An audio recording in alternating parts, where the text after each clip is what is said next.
couples vivent mal dans la pratique. Quand deux personnes s'unissent, leur destin ne s'additionne pas, ils s'entrelacent. Et c'est là que tout se joue.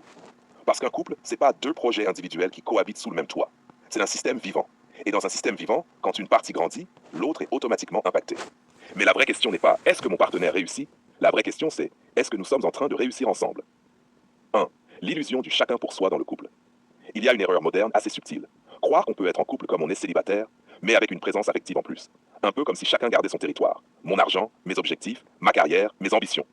Et le couple devient une sorte de colocation émotionnelle avec bonus romantique. Sauf que la réalité finit toujours par rattraper cette illusion. Parce que dans les moments critiques, dette, fatigue, enfants, maladie, pression sociale, ce n'est plus toi et moi. C'est soit nous deux, soit chacun de son côté.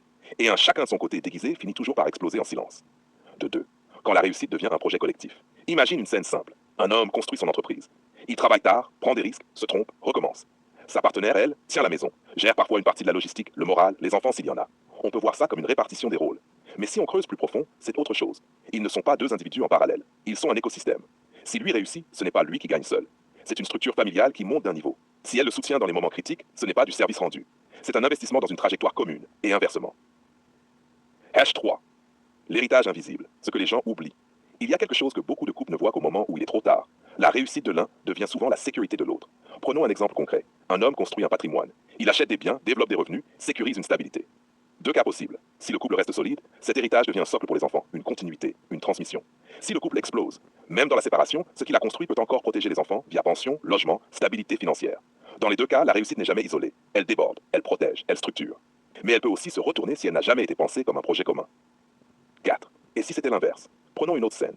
Une femme développe sa carrière. Elle évolue, gagne en autonomie, en revenus, en statut. Si le couple est solide, cette réussite élève aussi le foyer. Plus de sécurité, plus de liberté, plus de choix pour les enfants, moins de pression sur un seul pilier. Mais si le couple est fragile, cette réussite peut aussi créer une distance invisible. Je n'ai plus besoin de toi comme avant. Et c'est souvent là que les couples se perdent sans même se disputer. Pas dans une explosion, dans une divergence silencieuse. 5. La vraie tension. Qui porte qui? Dans beaucoup de relations, la question implicite devient qui porte l'autre? Qui fait plus d'efforts? Qui sacrifie quoi?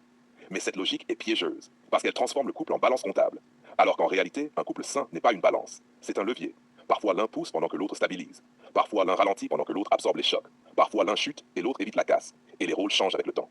6. Anecdote. Le couple, c'est la période de transition. Imagine un homme qui perd son emploi.